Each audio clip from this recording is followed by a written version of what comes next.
Hi dear parents and skaters. ఈరోజు వీడియోలో మనం ఇన్లైన్ అండ్ క్వాడ్ స్కేట్స్ ఎలాగ మెయింటైన్ చేసుకోవాలి, అసలు ఈ మెయింటెనెన్స్ అనేది ఎందుకు, ఇలాంటి మెయిన్ టాపిక్స్ మీద ఈ వీడియోలో డిస్కస్ చేద్దాం. సో మెయింటెనెన్స్ అనేది ఏంటి అనేది చూద్దాం. స్కేట్స్ తాలూకా మెయింటెనెన్స్. ఇప్పుడు మీరు చూస్తున్నారు కదా, మనం ఇవి ఏవైతే ఉన్నాయో ఇవి బేరింగ్ పుల్లర్స్ అంటారు. ఇది ఇన్లైన్ బేరింగ్ పుల్లర్ అండ్ ఇది క్వాడ్ బేరింగ్ పుల్లర్. ఈ బేరింగ్ పుల్లర్స్ ద్వారా మనం బేరింగ్స్ అనేవి బయటికి తీయచ్చు.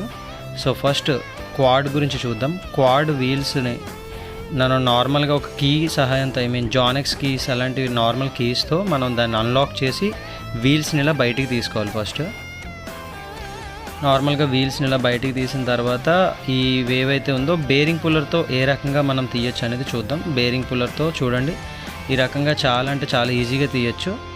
బట్ ఇది చాలా హెవీ వెయిట్ ఉంటుంది, దీన్ని చాలామంది దగ్గర లేదు అండ్ క్యారీ చేయడం కూడా కొంచెం కష్టం. సో నార్మల్గా కూడా మనం ఈ బేరింగ్స్ని ఏ రకంగా తీయాలి బయటకు అనేది చూడండి.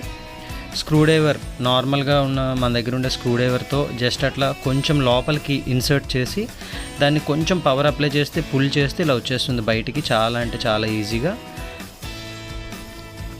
నెక్స్ట్ ఇవి ఎలా క్లీన్ చేసుకోవాలంటే, మేమైతే అప్పట్లో మేము ఇలా ప్యూర్ పెట్రోల్ ఏదైతే ఉందో తీసుకొని ఈ డస్ట్ పట్టిన కంప్లీట్ బేరింగ్స్ని దానిలో ఒక 5 minutes అట్లా వదిలేసి తర్వాత దాన్ని మళ్ళీ పెట్రోల్ చేంజ్ చేసుకొని ఒక సాఫ్ట్ బ్రష్ ఏదైతే ఉందో ఆ బ్రష్ తోటి బేరింగ్స్ని క్లీన్ చేసేవాళ్ళం. లైక్ ఈ ప్రొసీజర్లో ఈ రకంగా వాటిని బోత్ సైడ్స్ దాన్ని సాఫ్ట్ బ్రష్ తోటి క్లీన్ చేసి దాన్ని మళ్ళీ పేపర్ మీద డిప్ చేసి డస్ట్ ఏదైతే ఉందో అదంతా పడినంత వరకు అలా చేసి ఒక 10 to 15 minutes అట్లా వాటిని వదిలేసేవాళ్ళం. ఇదిగోండి, ఇదంతా కష్టపడాలి. బట్ ఇప్పుడైతే ఎంత కష్టపడాల్సిన అవసరం లేదు. యాక్చువల్గా ఇదంతా చేయడానికి చాలా time taken process. Each and every bearings ఇలా క్లీన్ చేసుకొని చాలా టైం అవుతుంది. సో ఈవెంట్స్ టైంలో ఇబ్బంది అవుతుంది ఇలా డైలీ చేయడానికి. అందువల్ల మనం కొంచెం స్పీడ్గా ఈ WD-40 అండ్ జోరెక్స్ అనే కంపెనీస్ ఏవైతే ఉన్నాయో బేరింగ్స్ని క్లీన్ చేసుకోవడం కోసం ఈజీగా యూజ్ అవుతుంది. ఇది మనకి ఈవెంట్స్ టైంలో అప్పుడు చాలా హెల్ప్ అవుతుంది, టైం సేవ్ అవుతుంది ఎస్పెషల్లీ. సో బేరింగ్ని ఈ రకంగా ఇలా స్ప్రే చేసుకుంటే ఇందులో ఉండే ప్యూర్ పెట్రోల్ అండ్ ఆయిల్ మిక్స్తో వస్తుంది ఈ స్ప్రే బాటిల్స్ అనేవి. సో మనకి ఈజీగా డస్ట్ క్లీన్ అవుతుంది. ఈవెన్ ఆ బేరింగ్ని కంప్లీట్ డ్రై అయిపోనివ్వకుండా ఉంటుంది. అండ్ కోర్స్ ఆ వీల్స్ని కూడా మనం ఈ రకంగా కొంచెం ఆ క్లాత్ని వెట్ క్లాత్ కొంచెం వాటర్ దాన్ని వేసి ఆ వెట్ క్లాత్ తోటి ఇట్లా క్లీన్ చేసుకోవచ్చు బేరింగ్స్ని బోత్ సైడ్, వీల్ని ఇలా బోత్ సైడ్స్ మనం క్లీన్ చేసుకోవచ్చు. ఈ రకంగా ఇలా చూసారు కదా. తర్వాత ఈ బేరింగ్ ఒక 5 to 10 minutes అయిన తర్వాత ఇలా క్లాత్ తోటి మనం ఒక్కసారి దాన్ని డ్రై అయిందా లేదా కంప్లీట్గా చూసుకోవాలి. ఒకసారి పెట్రోల్ కాబట్టి ఈజీగా డ్రై అవుతుంది. ఈవెన్ ఈ జోరెక్స్ అండ్ WD-40 ఏవైతే స్ప్రేస్ చేసినా సరే కొంచెం బేరింగ్ వెట్గానే ఉంటుంది, కానీ ఒక ఆయిల్ అనేది వేసుకుంటే బెటర్.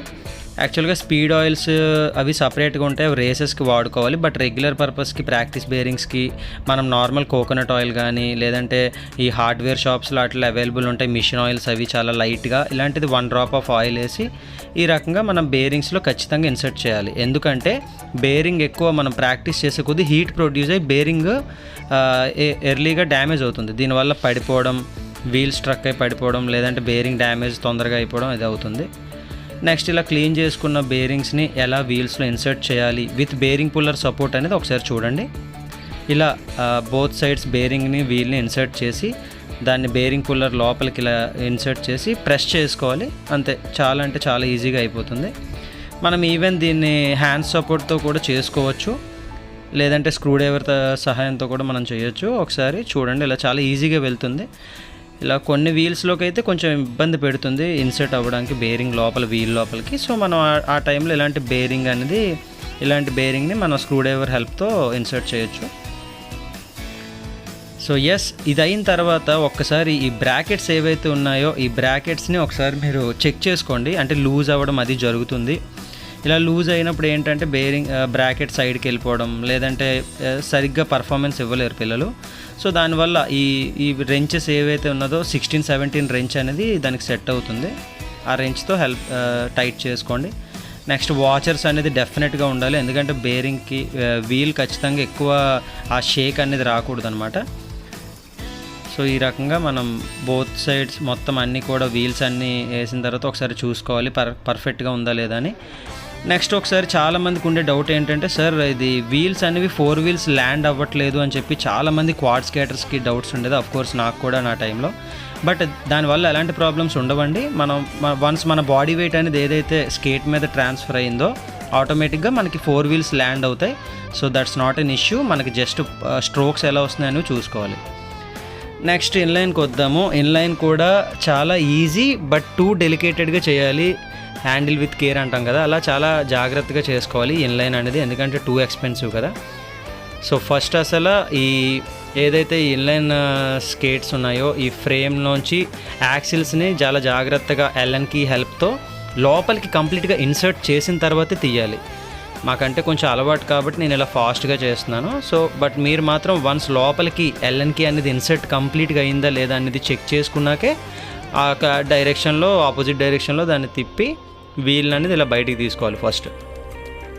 ఎస్, చూసారు కదా వీడియోలో.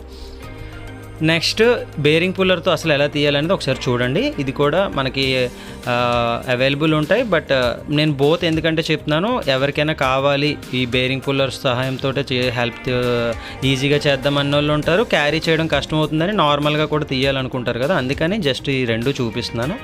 బేరింగ్ పుల్లర్తో అంత ఈజీగా వచ్చేసింది. నెక్స్ట్ దీన్నే ఎల్ఎన్ కీ హెల్ప్తో ఎలా తీయాలని చూడండి. జస్ట్ కొంచెం ఇన్సర్ట్ చేసి జస్ట్ పుల్ చేస్తే చాలు, కొంచెం ప్రెజర్ అప్లై చేస్తే అలా ఈజీగా వచ్చేస్తుంది. ఎస్, చూసారు కదా, బోత్ సైడ్ స్పేసర్ కానీ బేరింగ్స్ కానీ అన్నీ ఓపెన్ అయిపోయి చాలా అంటే చాలా ఈజీగా. తర్వాత దీన్ని కూడా నేను అదే క్లాత్తో కొంచెం ఫ్రేమ్ని అది ఎలా క్లీన్ చేసుకోవాలి, ఎందుకంటే డెఫినెట్గా మనం ట్రాక్ చేసిన రోడ్ కానీ రింక్ కానీ డస్ట్ అనేది ఖచ్చితంగా స్కేట్కి బేరింగ్కి వీల్స్కి పడుతుంది. సో ఫ్రేమ్ని కొంచెం ఇలా క్లీన్ చేసుకోవచ్చు, ఇన్సైడ్ అవుట్ సైడ్ మొత్తం అన్నీ కూడా. ఎస్, అలానే వీల్స్ కూడా డస్ట్ అది ఉంటుంది, అది కూడా క్లీన్ చేసుకోండి. నెక్స్ట్ బేరింగ్ అనేది చాలా అంటే చాలా ఈజీగా ఇన్లైన్లో ఫిట్ అయిపోతుంది. బట్ బేరింగ్కి మధ్యలో ఉండే ఆ స్పేసర్ ఏదైతే ఉందో అది కరెక్ట్గా పెట్టి కానీ మీరు బేరింగ్ని ఇన్సర్ట్ చేయకండి. బేరింగ్ని కరెక్ట్గా ఫిక్స్ చేసే ముందు స్పేసర్ని కరెక్ట్గా ఉందో లేదో చూసుకొని ఫిక్స్ చేయండి, అప్పుడే పర్ఫెక్ట్గా బేరింగ్ మూవ్ అవుతుంది. ఫ్రీ మూమెంట్ ఉంటుంది వీల్కి కూడా, అది అలా ఎగ్జాక్ట్గా పెట్టి బేరింగ్ని జస్ట్ కొంచెం ఇన్సర్ట్ చేయండి సరిపోతుంది. టెస్ట్ చేయండి ఒకసారి. ఎస్, ఇప్పుడు అంతా మీకు రెడీ అయింది. ఇప్పుడు దీన్ని ఫిక్స్ చేసినప్పుడు కూడా మీరు చూసుకోండి, ఈవెన్ వీల్స్ మీద కూడా రైట్ లెగ్కి లెఫ్ట్ లెగ్కి మార్కింగ్ అనేది ఇచ్చుకోండి. వీల్ మీద చిన్నగా right లెగ్కి R1 R2, left లెగ్కి L1 L2 ఇలా చూడండి. లోపలికి కంప్లీట్గా ఎల్ఎన్ కీని స్పేసర్లోకి కరెక్ట్గా ఇన్సర్ట్ చేశాకే నేను ఆ రొటేషన్స్ అనేది ఇస్తూ టైట్ చేస్తున్నాను. ఎస్, సో ఫైనల్లీ అయిపోయింది మొత్తం. వీల్స్ ఒకసారి చెక్ చేసుకోండి ఎలా ఉందో పర్ఫార్మెన్స్. ఇన్లైన్ కంటూ సపరేట్గా ఏమి ఉండదు. దీని అలైన్మెంట్ అనేది కంప్లీట్గా స్కేటర్ తాలూకా ఫుట్ వర్క్ని బట్టి కోచ్ డిసైడ్ చేసుకుంటారు.